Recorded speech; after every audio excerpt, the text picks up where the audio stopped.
Hi everyone, welcome back to episode 9 of Tech Talk. I'm Michelle and I'm with my co-host Ryan.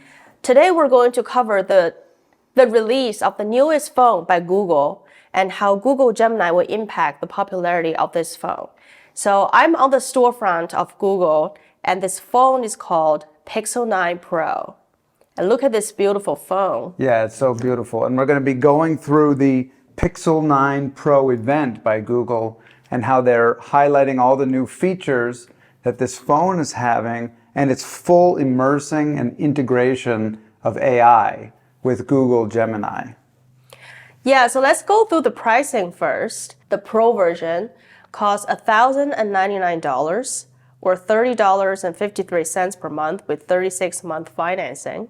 They have two sizes. One is 6.3-inch display, and the Pixel 9 Pro XL has a 6.8-inch display. And they made a point that the consumers feel that bigger is not always better. So they made sure their smaller version also has the full features. Yes, and that's really great because as a Samsung user, I've been getting the Ultras for the last few years, and I find them to just be a little bit too large. But if you don't get the Ultra, you don't get the best features. So that's really nice that they decided to make a little bit smaller phone that's just as potent and powerful. And another thing to note here is that this includes Gemini Advanced for a full year. And that's like a $240 value. Yeah, $1,000 minus $240, check. Yeah. Choose your color, rose quartz, check. Yeah, that's her favorite. Choose your storage space. So this one only comes with 256 gigabytes. I'm curious if the bigger one comes with more. Yeah, so the bigger one may come with more storage. And you can get all the way up to a terabyte. Yeah, but if you choose the smaller version, and especially the color that I want, there's only one option. I see. So the different colors have different options of size and storage. The obsidian color has the terabyte version. Nice. And obviously that's going to add some more cost. Yeah, personally, when I'm choosing a phone, 256 gigabytes is what I would use. Yeah, that's sufficient. And if I need additional storage, I would just purchase cloud. For iPhone, iCloud is only 99 cents per month. Exactly. Extra for the amount of storage that I need. So Michelle, I know that you are an iPhone aficionado. Yes. And an Apple girl all the way. But you seem to be quite excited when you're looking at this Pixel Pro. So what other features about it are getting you to turn your head, as they say? Aside from the beautiful rose quartz color that I just cannot ignore, I am also an avid Google Gemini user. Ah, I see. I can't live a day without using Gemini. And so with Gemini on your phone, how are you having to use it now? Are you have to using it in a browser? Yeah, so I have a Google app. I do not have a Google Gemini app, I see. but instead I have a Google app. So I have to open a Gemini tab inside the Google app. So you have to go through some hoops to use your favorite app. Exactly. But it seems like with this new phone, it's going to be fully immersed into the Google Gemini system. Yeah, so this Google Pixel 9 is going to have Gemini fully immersed. And if you choose Google Fi as your carrier, you can even save up to $500. So this is extremely appealing to me because I've been thinking about getting a second number as my business phone. Just picture me with this phone, Yes. with Google Fi as my carrier, Yes. with Gemini fully supporting my day-to-day tasks. Exactly. And you're going to be connected to your Google Calendar, your Gmail addresses. Exactly. That seems really appealing. I can see that, especially for a business person. Yeah, all my 10 Gmail addresses. Yes. A budding entrepreneur such as yourself. Exactly. And you can choose a monthly coverage for $12 a month. So I think the pricing is on par with Apple, maybe a little bit better. Yeah, because these Apples and Samsung, obviously, as we saw with the S24 Ultra, which is my current system, they're showing the prices already are much higher. Even for the 256 gigabytes, you're getting $1,300 as your baseline. Now, obviously, the Samsung has a lot of other features as well, and it's one of the phones that's integrated Gemini. It used to have something called Bixby, and Bixby kind of was a fail. Yeah, I like, never took on with it. is anyone even like to pronounce Bixby? I don't think so. And so, luckily, with the Or S24, Barb? yeah, no, Bard. That's what Gemini used to be. So there's been some really good rebranding, and the companies have made great decisions. Samsung has decided to integrate in Google Gemini. They've gotten rid of their Bixby, and it just went live yesterday. And that's something we're going to show you later, what actual Gemini Live is, which is a cool feature to have conversations back and forth between yourself and Gemini. Yeah, so what we're saying is, even though we don't have this Pixel 9 Pro, I don't believe most people can get it until September anyways. We can still showcase this event through your Samsung. Yes. You already have it. Exactly. And that's what's nice. And that's another thing that's differentiating it between the iPhone update that was announced months ago, is because that's not available to anybody right now, really, other than maybe some developers. Yeah. And whereas with this Gemini that's going to be into the Pixel 9 Pro, it can already be tested and shown to people that have like the Samsung S24 Ultra. So the good folks at Google announced that we're entering the Gemini era. Yes. And they're doing so by rebuilding Android with AI at the core. For example, Ryan, you already have it in your Samsung. Exactly. At the center of this core is the technology called Gemini Nano. Gemini Nano is in the center of the Android OS. It has the capability of multimodality, and it can process 45 tokens per second. Yeah, and then 45 tokens per second, that sounds like ooh and ah. But honestly, I have no idea what that means. Yeah, so I did a little search. Obviously, when I look for an answer, I go to Gemini. Yes, of course. So I, Actually, but you went to Google, right? Yeah. But boom, Gemini is now fully a part of Google itself. yeah, the top answer is always going to come from Gemini. Yes. So I asked, what is a token in the context of AI? And Gemini says, in AI, a token is the smallest unit of data that can be broken down from text for a model to process. Tokens can be characters, words, phrases, or even sentences, depending on the model and its configuration. Cool. Yeah, so Gemini Nano is not so nano because it can process 45 tokens per second. Yes. And is that considered fast? So I was questioning that. Yeah, because that still doesn't mean anything to me personally. Exactly. You know, I went on the trusted forum, Yes. Reddit. This user already have done a poll. What do y'all consider acceptable tokens per second for general use? So 903 people voted.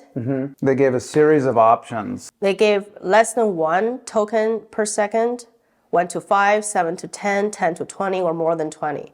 257 people think that 7 to 10 tokens per second is acceptable. You get like what, 50 tokens per month for Copilot? Yeah.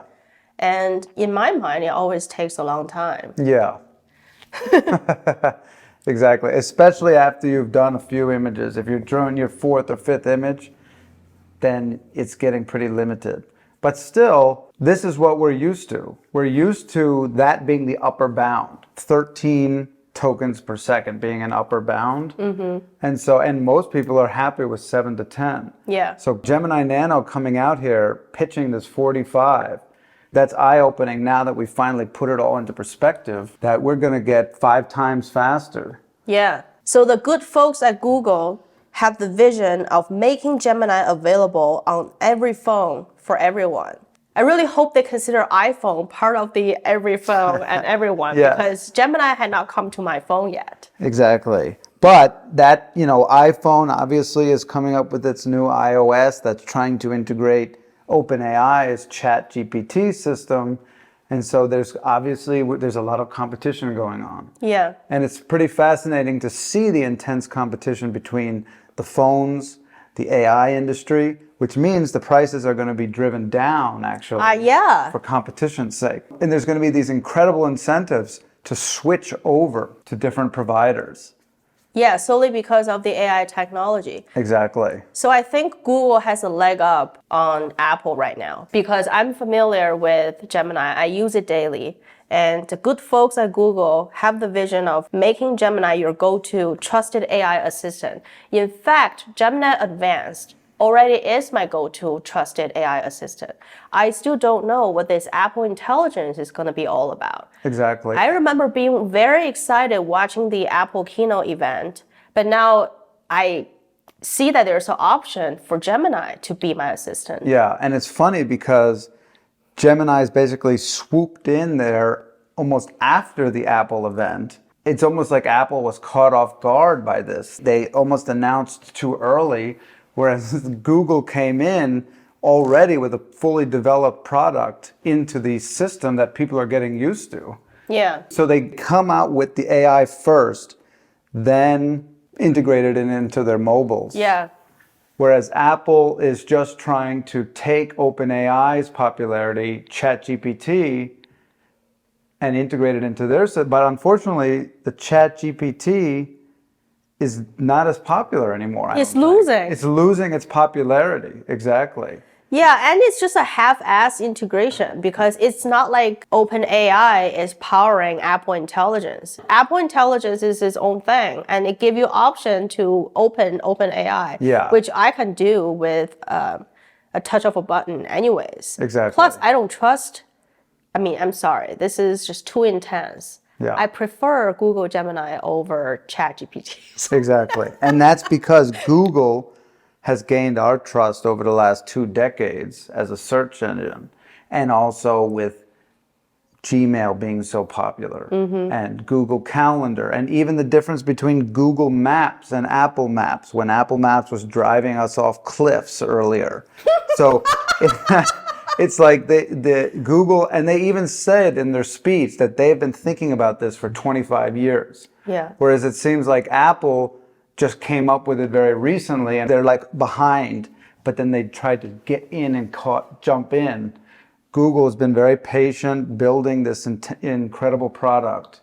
Yeah. And they're ready to fully launch it now. And also they have incredible ads. If you've seen the YouTube ads, they've got like Jay-Z music in there, some of the best visualizations ever for advertising for Gemini. I'm glad you brought up Gmail. Yes. Because one thing that's appealing in Apple Intelligence, when I was watching the event, in fact, what goes through my mind is, Grammarly now is going to be out of business. So many different apps are going to be out of business with the implementation of Apple Intelligence, rewriting your email on demand. Well, are you using Gmail or Apple Mail? Yeah, exactly. Boom. Right? A lot of people are using Gmails. Gmail have Gemini in it. Exactly. Doesn't need your Apple Intelligence. Exactly. So this was a big, bold strategy. I love all the competition between the main companies. Now you've even got Google going into the wireless and internet business and phone plans. I didn't even know about that. Yeah, Google-fi. Yeah, and that seems really cool. And obviously they're giving these incredible incentives to switch. $500 back. That's huge. Yeah, so while we're comparing Pixel 9 Pro and the implementation of Gemini Nano with Apple Intelligence, let's look at some of these AI features in Pixel. Exactly. These are the advantages from this particular phone. And that's what's cool about this particular phone is going to have the most integration of the AI into the actual mobile system. And not just any AI, the AI that you and I already trust. Exactly. And it's going to be flawlessly integrated into each component. In my opinion, while watching the Google Pixel 9 event, they showcased many features that are familiar to me from the Apple Intelligence event. For example, like editing your pictures. Yeah, there's a lot of this discussion about editing photos. And what's funny is that they even had in their advertisement, you don't have to ask people to take photos anymore. If you have a group of 3 people, you can take an image of 2 of them and have somebody take an image of 1 person, and then you can put them all together like this. Yeah, that is a fun little thing to do. And one thing that really hit me, the greatest example, is when you're taking a group photo, there's always one person from that group saying, we have to retake this photo because their face Yeah, they looks look at weird. it, they don't like how they look. They were looking in the wrong direction, especially with family photos and stuff like They that. have their eyes closed or Yeah. whatever. So then they demand a retake. But now you don't need to do that anymore. You can just swap their face with the face that they have from past photos. Yeah, exactly. And then the AI will be able to put it in there. So that was a really funny family photo advertisement they did. Yeah. Now it seems like they're also doing better with text to image generation. So this speaks to their multimodality capabilities. Yeah, so they're trying to do a little competition with Copilot because I felt that Copilot from Microsoft is a much better image generator Yeah. than Gemini is. That's something we discussed in a previous video. I fully admit that that's a huge weakness with them, but they're going to try to improve it with this.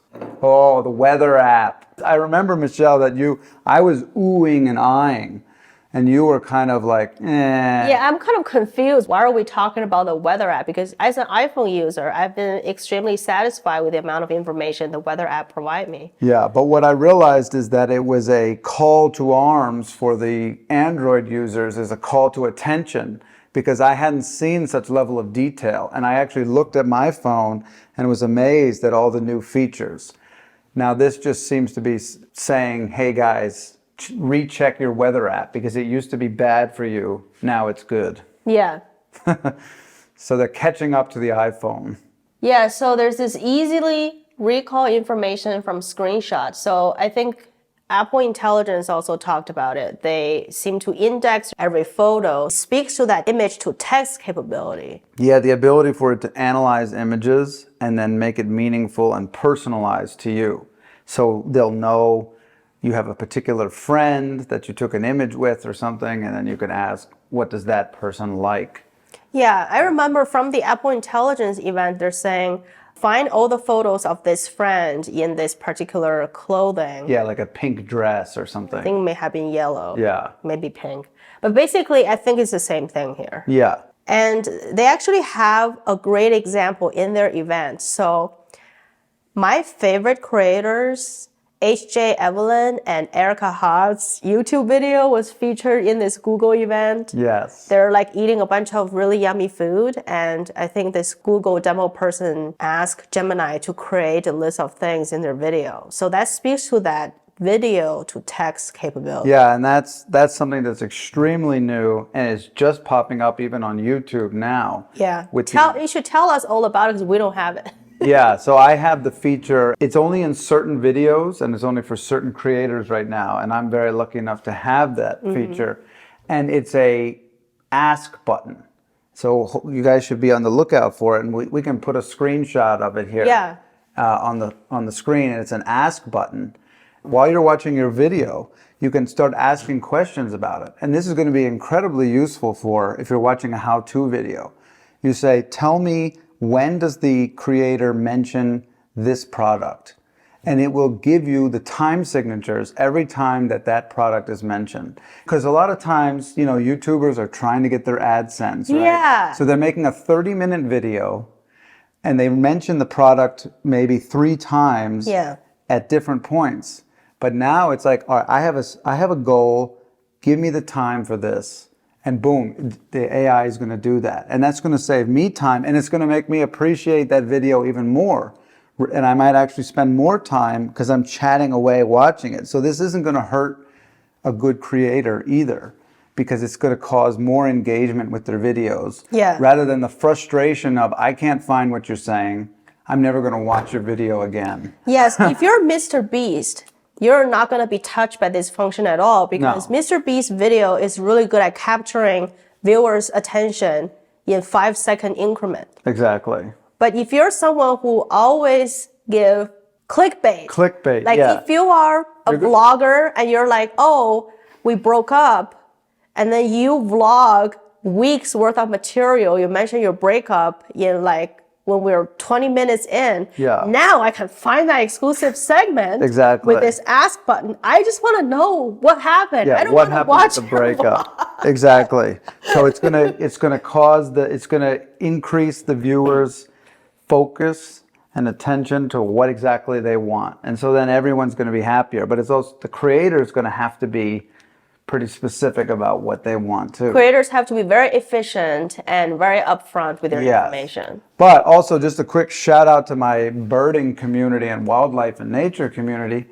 You can start asking, is there featured a bald eagle in this video? Yeah. And then it's going to be able to identify when that eagle is. So you can even analyze your own live streams. You can analyze your own videos to make sure you've properly identified birds. Or was there a feature that was just absolutely a sighting that was really quick and incredible and you didn't have time to see it? Yeah. And so like, wow. And then you can point out to your audience, That's amazing. this was here. Yeah.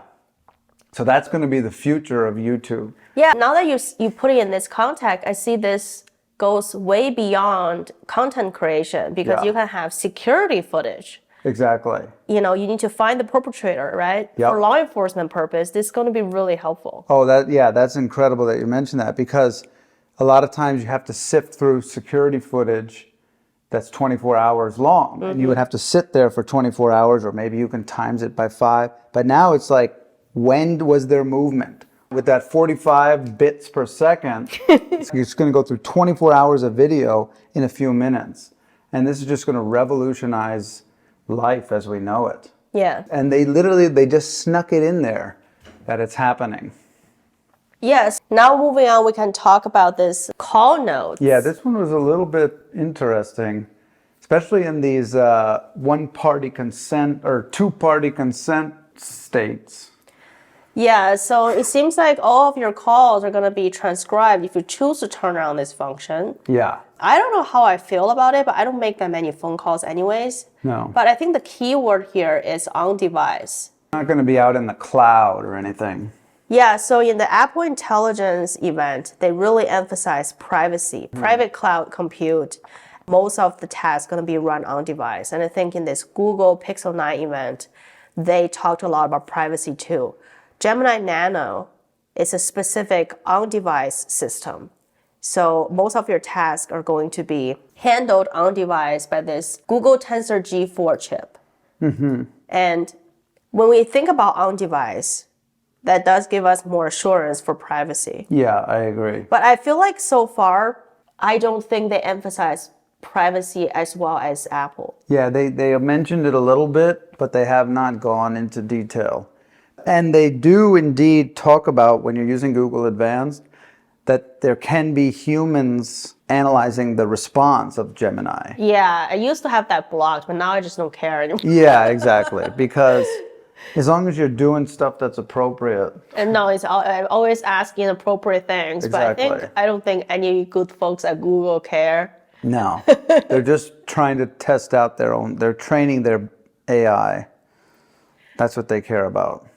I just want to mention that when I was searching on YouTube to see what creators think about this Google Pixel 9 Pro phone, I see a lot of naysayers. I see people say, oh, does anybody even care about this phone? Yeah, does anyone even care about Gemini too? People were saying that. Yeah, so only the market would tell us if I'm right or not. But I think this is huge. Yeah, I do too. I am even considering getting this Pixel 9 phone as someone who's been with iPhone since iPhone 4.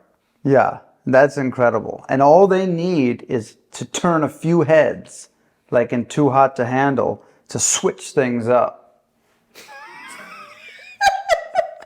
That's the point. Everybody's just trying to turn a few heads out there.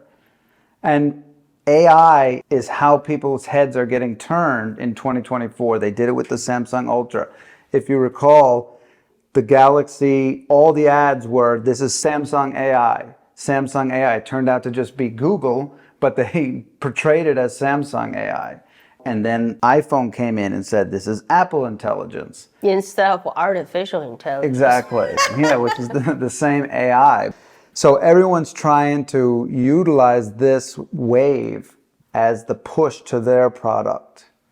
And that's garnering people's attention. Exactly. And we're even seeing it with Adobe Illustrator. Yeah. Oh, that's Sorry. right. Yeah, the other day I see a job post by Adobe. So they're hiring a group leader to lead generative AI videos. So yeah, they're developing that capability with Adobe. And it was like $220,000 salary for that That's job. nothing for tech.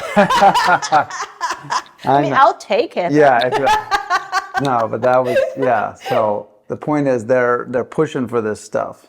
Yeah, I think that is it for what we want to cover today. Yeah. And next week, we want to talk about the Pixel Watch and the other accessories that come out in this event and see how they stack up to the Apple products that were released previously. Yeah, and how are headphones going to integrate with the AI? That could be quite interesting. See, now I'm looking at this picture.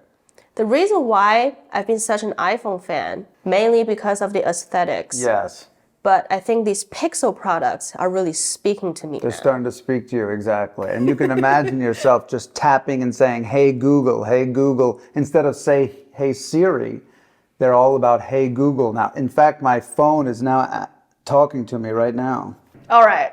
So I think that's it for today. Watch out for the next episode next week. And thank you guys so much for listening. Bye. Bye. I just wanna have fun, clap my hands, turn around now and dance, dance, dance. I just wanna have fun, clap my hands, turn around now and dance, dance, dance.